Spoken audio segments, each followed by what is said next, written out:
गलाघाट जिल्ला दुलाराय बर' फरायसा आफादनि 40थि बोसोरसालिया जुथुम्मा आरो दिनै गेवलां मेल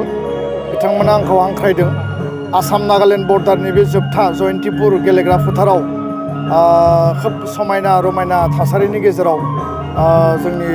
सानथामनि जुथुम्माया जिल्ला आफादजों जोबनानै थाङो। दुलाराय बर' फरायसा आफादा माहारिनि गासै जेंना जेंसिखौ लानानै जों सल्जार खालामबोदों आरो हाबा मावलांनायनि थाखाय जों जेब्लाबो समायखिरा लाबोदों आरो बे खौनो बिथा खालामनानै गलाघाट ओनसोलाव रायजो जानाय बर' फिसाफोरनि जिखिनि जेंना जेंसि दङ बेयाव दाबो फरेस्टनि हा हुनि जि अधिकार मोननांगौ बा लेन्ड पाट्टा बे जोबाखै। माखासे ओनसोलाव प्राय जाबाय, माखासे ओनसोलाव दाबो दङ आरो आसाम नागालेण्ड बर्डार जिहेतु ओनसोल दङ बेयाव बर्डार इस्यु दङ, ल' एन्ड अर्डार सिटुएसन माखासे थासारियाव बेयाव हिंसा हिंसि थासारि बा हा सेनो नागिरनाय बा बेयाव एनक्रस खालामनो नागिरनाय गोबां थासारि जोङो मोगा मोगि जानो गोनां जाबोदों आरो जेला बेबायदि थासारि जाबोदों दुलाराय बर' फरायसा आफादा सिगाङाव गसंथाबोदों आरो गसंथानानै बे ओनसोलनि माहारिनि बर'फोरनि थामोन्था रैखाथिनि प्रटेक्सन सेफगार्डनि थाखाय खामानि मावदों आरो जों जिखिनि सहायनांगौ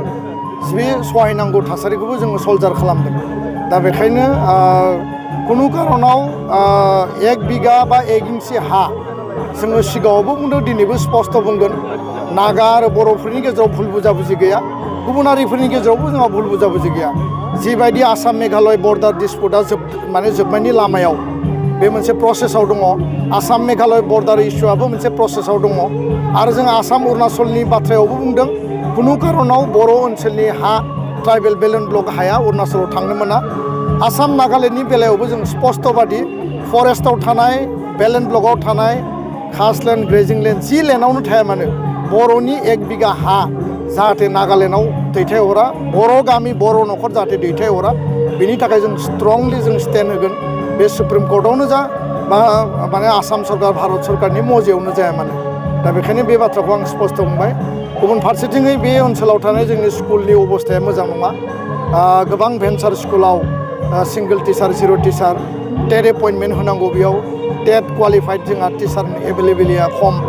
फारसेथिं सरकारा एपइन्टमेन्ट होगोन होनना बुंदों खिन्थु जोंनो होआखै। भेन्सार स्कुला 6.3 बायदि प्रभिन्सियेलाइज जानांगौमोन, बे खामानिया दाबो आराम्भ जाबाय खिन्थु माने फुरायै मावफुंजायाखै बा बियो फाइनेलि माने साक्सेस जायाखै। दा बेखायनो बिनि थाखायबो जों सरकारखौ दाख्लैबो दिल्लीनि टकआव बुंनानै फैदों। फारसेथिं जोङो बर' मिडियामाव क्वालिटि लाबोनांगोन आरो बर' फरायसाफोरा जि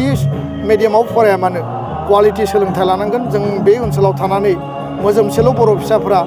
जोङो सुबुं सम्पद सुबुं धोन दानो गावनि केरियार दानो थाखाय जोङो खोब मोगा मोगि जानाङो आरो जों जुजिनानै थांना थानांगोन, नङाब्ला जोङो बेयाव मिरु जिरु जागोन। आरो बेखायनो एकमात्र क्वालिटि इडुकेसननि गेजेरजों गावनि बिमानि रावजों जों क्वालिटि इडुकेसन लानो हायो, बेनि गेजेरजों जों गावखौ एस्टाब्लिस खालामनांगोन बेनिखौनो खावलायबाय। आक्रासु आफादा गावनि खोथाखौ बुंदों, जोंनि खोथाखौ बुंदों, बेयाव खुनु कारनाव कमप्रमाइज खालामनायाव गैया। 35 बोसोरनि संग्रामाव BSc BTC BTR बेयाव 5000नि बारा शहीद जाबाय आरो गोलाव संग्रामनि उनाव मोनसे एरेन्जमेन्ट सिक्सिडेल एरेन्जमेन्ट मर अट'नमिनि थाखाय खामानि मावबाय थादों। दा बेयाव बिथांमोननि कच राजबंसि माहारिनि सन्मान मर्यादानि थाखाय कमतापुर अट'नमास काउन्सिल होदों। कचबिहाराव बिथाङा कच कमतापुर रायजो बा दाबिदों, जोंहा बादा गैया। बिथांमोना सान्थियाव फैथों, केल' आफादा बा नोङो गुबुन गुबुन दाबि आफाद दङ बिथांमोना सावरायथों आरो समयसाखौ समाधान खालामथों। खिन्थु बे बाथ्राया स्पष्ट थाखानाय BTR जि ओनसोल 9 जिल्ला, बे 9 जिल्लानि सिङाव खुनु अट'नमास खुनु स्टेट खुनु बेबायदि मोनसे इउनियन टेरिटरि गोदान एरेन्जमेन्ट जाया आरो बेखौ दानख्लाबनानै दानख'नानै बबेनिफ्राय बिगासे 10 बिगा बा माने मोनसे जिल्ला साब डिभिजन लांनानै खुनु कारनाव बेबायदि मोनसे गोदान एरेन्जमेन्ट खालामनाया सम्भब नङा आरो बेखौ जों खुनु कारनाव मानिनानै लाया। मोनसे रायजो राजाजों जोंहा संघात गैया, जोंहा बिदा फंबायनि सोमोन्दो दङ। आक्रासुजों एबसुजोंबो जोंहा संघात गैया।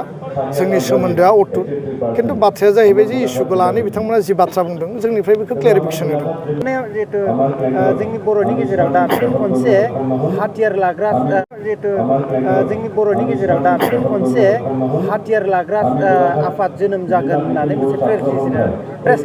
रिलिज खालामदों बियो बेसेबां सैथो जानो हागौ ना आसाम सरकारनि माबा मोनसे फाव फान्दायनाय जागोन नामा आङो बेखौ फेसबुक बा वाट्सएपआव नुदों खिन्थु बिनि जि माने प्रमाण प्रुफ